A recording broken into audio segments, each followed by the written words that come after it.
Hello students, welcome to my YouTube channel. हम लोग कर रहे हैं पॉलिटी सीरीज 1 में फंडामेंटल राइट्स, और फंडामेंटल राइट्स में आज हम लोग कवर करेंगे cultural and educational rights, that is article number 29 and article number 30। तो सबसे पहले आप लोगों को बता देता हूं कि लेक्चर के स्लाइड आपको मिलेंगे कहां से। टेलीग्राम चैनल से। टेलीग्राम चैनल का लिंक है वीडियो के डिस्क्रिप्शन में, और हमारा इंस्टाग्राम हैंडल है ये यूमी_यूपीएससी। प्लीज इसको फॉलो कर लीजिएगा जाके। और पढ़ते हैं आर्टिकल नंबर 29 का सब्जेक्ट मैटर क्या कहता है। सब्जेक्ट मैटर पढ़ना बहुत जरूरी होता है। आर्टिकल का एक बार जो लैंग्वेज है उसको जरूर पढ़ा कीजिए। लक्ष्मीकांत में नहीं गिवन है तो उसके लिए आप ले सकते हैं पीएम बख्शी। पीएम बख्शी का latest edition, that is 104th amendment act. बहुत अच्छी किताब है ये, छोटी सी है, कॉन्स्टिट्यूशन ऑफ इंडिया के नाम से आती है। इसको जरूर पढ़ा कीजिए, ये आपके लिए हेल्पफुल हो सकती है। तो पहला क्लॉज क्या कहता है? Any section of the citizen residing in the territory of India. Please mark this word any section. इसका आगे मतलब बताऊंगा। इस वर्ड को यहां पर समझ लीजिएगा, इसको ध्यान में रखिएगा। With residing in the territory of India और any part thereof having a distinct language, script और culture of its own shall have the right to conserve the same. अर्थात बिल्कुल सिंपल है, अगर उनका कोई अलग लैंग्वेज है, कोई अलग कल्चर है, कोई अलग स्क्रिप्ट है, तो उन्हें पूरा अधिकार है कि वो उसकी सुरक्षा के लिए, उसकी रक्षा के लिए अपने तरीके से काम कर सकते हैं। सेकेंड क्लॉज क्या कहता है? No citizen shall be denied admission into educational institution maintained by state. ऐसे एजुकेशनल इंस्टीट्यूशंस जिन्हें मेंटेन करती है स्टेट, या फिर जो रिसीव करते हैं स्टेट फंड को। ठीक है, ऐसे एजुकेशनल इंस्टीट्यूशंस में कोई भी डिस्क्रिमिनेशन नहीं करा जा सकता रिलीजन के बेसिस पर, रेस के बेसिस पर, कास्ट के बेसिस पर, या लैंग्वेज के बेसिस पर, या इनमें से किसी के भी बेसिस पर। ठीक है, इस चीज को ध्यान रखिएगा। स्टेट द्वारा प्राप्त करे जाने वाला फंड अगर कोई इंस्टीट्यूशन को मिलता है, या फिर स्टेट द्वारा दिया जाने वाला फंड अगर कोई इंस्टीट्यूशन प्राप्त करता है, या फिर किसी इंस्टीट्यूशन को मेंटेन ही स्टेट करती है। स्टेट यानी सरकार। सरकार कोई भी हो सकती है, राज्य भी हो सकती है, केंद्र भी हो सकती है। प्लीज, यहां पर जो स्टेट का मतलब है वो आर्टिकल 12 से है। उसके बाद कुछ पॉइंट्स हैं आर्टिकल 29 से जुड़े हुए, कुछ इंपॉर्टेंट चीजें हैं, उनको हम पढ़ लेते हैं one by one. The first provision protects the right of group, while the second provision guarantees the right of citizen as an individual irrespective। देखिए, कहता भी है, अगर आप इसको ध्यान से देखेंगे तो क्या कह रहा है? Any section of citizen residing in the territory of India there of distinct language, script और कल्चर, अपने तरीके से उसे मैनेज कर सकते हैं। सेक्शन ऑफ सिटीजन आ गया यहाँ पे, ठीक है। और यहाँ पर क्या कह रहा है? नो सिटीजन, नो सिटीजन, यहाँ पर इंडिविजुअल सिटीजन की बात हो गई, ठीक है। और यही चीज वो आगे बता भी रहा है। उसके बाद article 29 grants protection to both religious minorities and linguistic minorities, दोनों को ही। और एक चीज मैं बता देता हूं, लिंग्विस्टिक और रिलीजियस माइनॉरिटीज को आइडेंटिफाई करा गया है कॉन्स्टिट्यूशन में, लेकिन कॉन्स्टिट्यूशन में कहीं पर भी माइनॉरिटी की कोई पर्टिकुलर डेफिनेशन नहीं दी गई है। सिर्फ दो तरह की माइनॉरिटी जो कॉन्स्टिट्यूशन अभी तक आइडेंटिफाई करता है वो है रिलीजियस और लिंग्विस्टिक, और किसी तरह की माइनॉरिटी की डेफिनेशन अभी तक गिवन नहीं है। ये किसके ऊपर डिपेंड करता है माइनॉरिटी? सुप्रीम कोर्ट के ऊपर। सुप्रीम कोर्ट, या फिर हम कह सकते हैं कोर्ट ऑफ लॉ। जैसे कोर्ट सही समझेगा, जैसे न्यायालय सही समझेगा, उस तरीके से माइनॉरिटी को डिफाइन कर सकते हैं। However, the Supreme Court held that the scope of this article is not necessarily restricted only to minorities। समझिएगा बात को, जरूरी नहीं है कि स्कोप केवल माइनॉरिटीज तक ही अवेलेबल रहे। ये जो है, ऐसा अज्यूम कर लिया जा सकता है कि ये जो आर्टिकल है, आर्टिकल 29 जो है, वो केवल माइनॉरिटीज को प्रोटेक्शन देता है, लेकिन जो वर्ड है ना सेक्शन ऑफ सिटीजन, तो ये सबको प्रोटेक्शन देता है, including minorities as well as majority. ठीक है, मतलब क्या हुआ? यहाँ पर ये जो आर्टिकल का ये जो क्लॉज है ना, क्लॉज नंबर 2 है, यहाँ पर आप किसी भी सिटीजन को डिनाई नहीं कर सकते हो रिलीजन, रेस, कास्ट या लैंग्वेज के बेसिस पर, भले ही वो माइनॉरिटी है या नहीं है। ठीक है, मान लीजिए कोई हिंदू है, ठीक है, लेकिन उसकी कास्ट कोई अलग है, और आप उसको एडमिशन डिनाई कर देते हैं, और आप ये कहते हैं जी ये तो माइनॉरिटी में नहीं आता। नहीं, ये उसके भी राइट को प्रोटेक्ट करता है, आप उसको भी डिनाई नहीं कर सकते हैं। तो इस चीज को ध्यान में रखिएगा। ये आर्टिकल सेक्शन ऑफ सिटीजन यानी कि सभी तरह के सेक्शन ऑफ सिटीजन है। ये जजमेंट सुप्रीम कोर्ट ने दिया था Saint Xavier's College Society versus State of Gujarat 1974 का। उसके बाद Supreme Court also held that the right to conserve language including includes क्या, राइट टू कंजर्व लैंग्वेज जो है वो राइट टू एजिटेट भी है for the protection of language, मतलब आप लैंग्वेज की प्रोटेक्शन के लिए विद्रोह भी कर सकते हैं। और दूसरा क्या है, तो पॉलिटिकल स्पीचेस और promises made for the conservation of the language of a section of citizens does not amount to corrupt practices. ठीक है, किसी तरीके का छलावा नहीं होना चाहिए उसमें, आप जो लोगों को कमिट कर देते हैं, क्योंकि लोग उसके अगेंस्ट प्रोटेस्ट कर सकते हैं। इसलिए ये कहाँ गया गया है, रिप्रेजेंटेशन ऑफ पीपल्स एक्ट 1951 में। तो ध्यान रखिएगा, राइट टू कंजर्व लैंग्वेज जो है वो also guarantee the right to agitate और also confer the right to agitate, इसको ध्यान में रखिएगा। अब बात कर लेते हैं आर्टिकल 30 की। आर्टिकल 30 का सब्जेक्ट मैटर पढ़ लेते हैं। Right of minorities to establish and administer educational institution. All minorities, whether based on religion or language, shall have the right to establish and administer educational institutions of their choice. जैसे article 29 में वो point था ना, include all section of the society वाला point जो था, तो minorities as well as majority सबके लिए था, ये केवल माइनॉरिटीज के लिए है। आर्टिकल 30 जो है उसमें कोई एक्सेप्शन नहीं है, ये माइनॉरिटीज के लिए ही है केवल। लेकिन माइनॉरिटीज किस किस्म की, रिलीजियस और लिंग्विस्टिक माइनॉरिटीज, दो ही तरह की माइनॉरिटीज अभी तक हैं इसमें, रिलीजनल और लैंग्वेज के बेसिस पर, वेदर बेस्ड ऑन रिलीजन और लैंग्वेज, और भी कोई हो सकती है। In making any law providing for the compulsory acquisition of any property of an educational institution established and administered by minority referred to in clause 1, the state shall ensure that the amount fixed by or determined under such law for the acquisition of such property is such as would not restrict or abrogate the right guaranteed under that clause। इसका सीधा सा मतलब क्या है, देखिए आसान भाषा में बता देता हूँ। 44वां संविधान संशोधन जो हुआ था उसने आर्टिकल 31 को हटा दिया था। आर्टिकल 31 क्या है, राइट टू प्रॉपर्टी वाला जो आर्टिकल था, ठीक है जी। आर्टिकल 31 को हटा दिया और उसके बाद clause 1A, sub clause A जोड़ दिया इसमें। सब क्लॉज ए क्या कहता है कि जो भी, अगर आप किसी की प्रॉपर्टी को एक्वायर कर रहे हैं, किसी एजुकेशनल इंस्टीट्यूशन की प्रॉपर्टी को आप एक्वायर कर रहे हैं, तो आप उसको जो कंपनसेशन देंगे, वो कंपनसेशन जो है ऐसा ना हो कि वो कंपनसेशन जो है ऊपर वाले जो पॉइंट है, ऊपर वाला जो क्लॉज है, क्लॉज नंबर 1 जो है, किसी भी तरीके से उसको एब्रोगेट करता हो या उसको रिस्ट्रिक्ट करता हो। कंपनसेशन आपको प्रॉपर देना पड़ेगा। कंपनसेशन इतना दिया जाना चाहिए कि वो जो ऊपर वाला क्लॉज 1 है ना, उसको गारंटी कर सके वो कंपनी का, वो कंपनसेशन। कंपनसेशन अंग्रेजी में यानी मुआवजा और हिंदी में कंपनसेशन, ठीक है, याद रखिएगा इस चीज को, ठीक है। In making any law providing for the, English में कंपनसेशन, हिंदी में मुआवजा।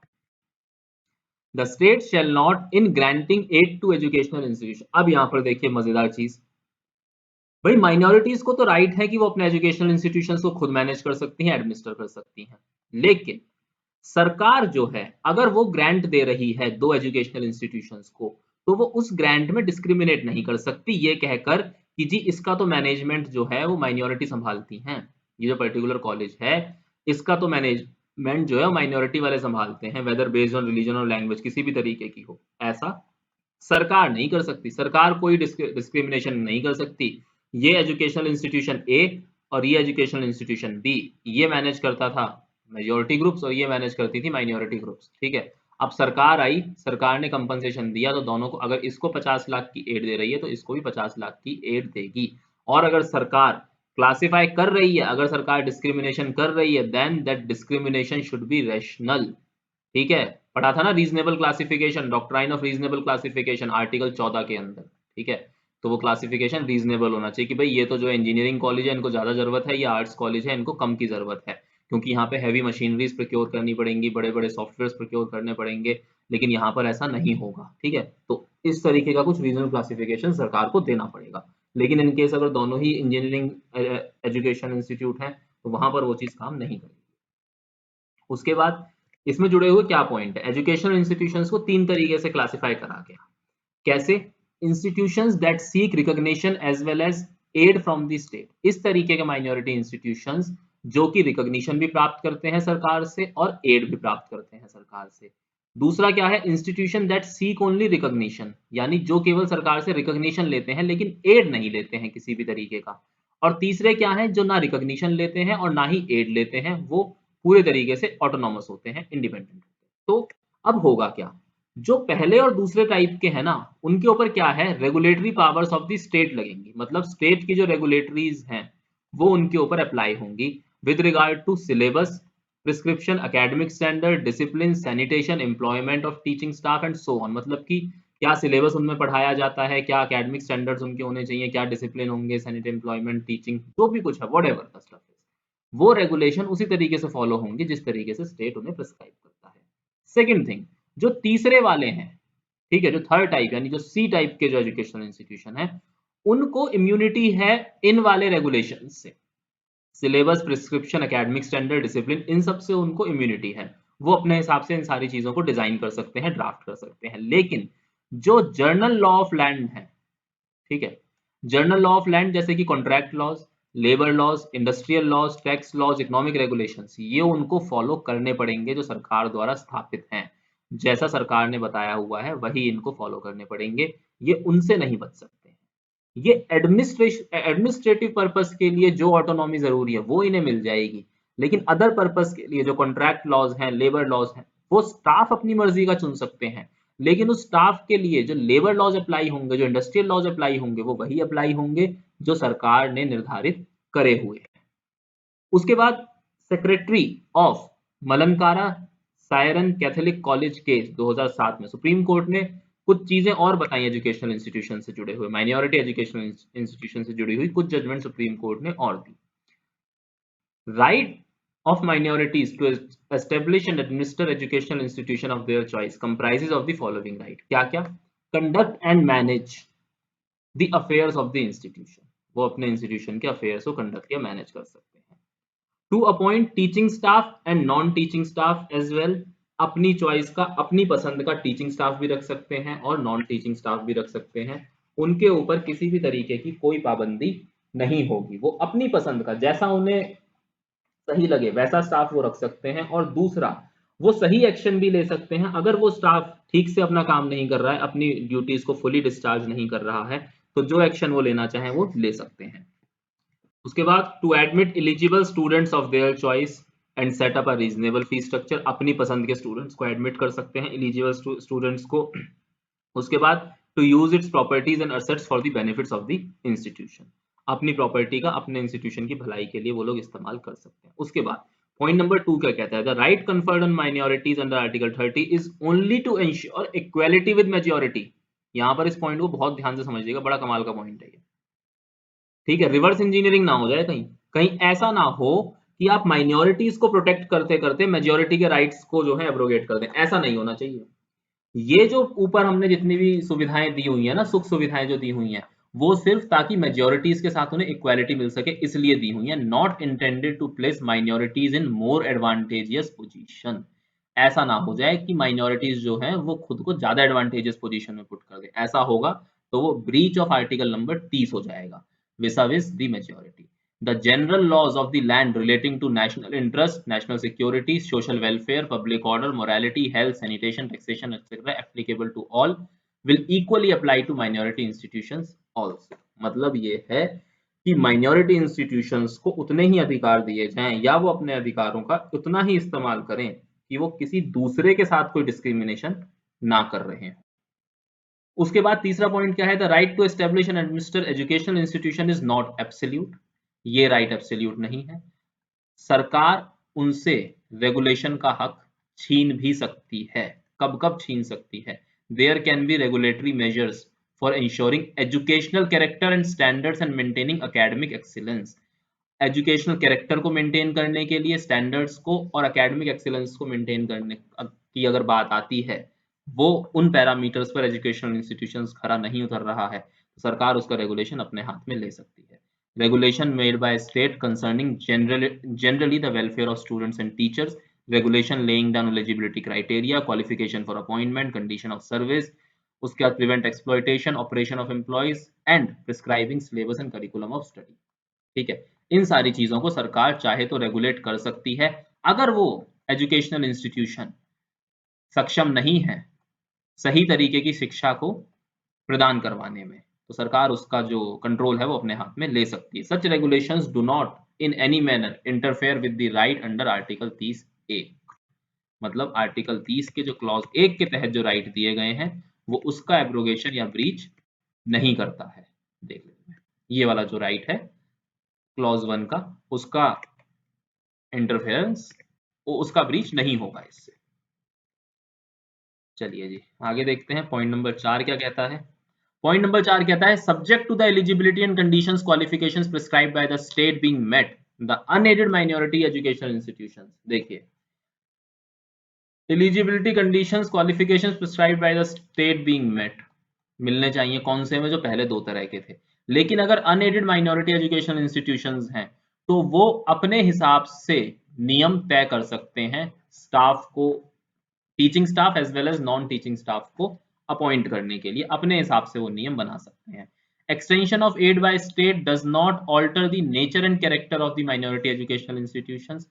मतलब अगर जो सरकार है वो एड बढ़ा देती है उनका, ठीक है, तो वो ऐसा नहीं है कि वो नेचर चेंज कर देंगे एजुकेशनल इंस्टीट्यूशन का, वो माइनॉरिटी ही रहेंगे। The conditions can be imposed by the state to ensure proper utilization of the aid without however diluting और abridging the right under article 30। मतलब क्या है, सरकार इस तरह की पाबंदियां लगा सकती है कि जो फंड सरकार दे रही है उसका प्रॉपर यूटिलाइजेशन करा जाए, उसका प्रॉपर इस्तेमाल करा जाए। लेकिन वो जो सरकार पाबंदियां लगा रही है ऐसा ना हो कि वो आर्टिकल 30 के क्लॉज 1 में जो राइट दिए गए हैं माइनॉरिटीज को उनको डाइल्यूट कर दें या उनको एब्रिज कर दें, मतलब उनका हनन करें। ठीक है, ऐसा नहीं होना चाहिए। तो आर्टिकल 29 और 30 में इतना ही। आई गेस आप लोगों को क्लियर हो गया होगा। अब नेक्स्ट लेक्चर में डिस्कस करेंगे right to constitutional remedies. Sunday को लेक्चर है फिर से सीसैट रिवीजन का। अच्छा लगता है आप लोगों को तो प्लीज अटेंड कीजिएगा। ठीक है, लाइक कीजिए, शेयर कीजिए, सब्सक्राइब कीजिए। बुक्स पढ़नी बहुत ज़रूरी होती है, प्लीज़ किताबों को पढ़ते रहिएगा। लक्ष्मीकांत की एक रीडिंग साथ में लेते रहिए।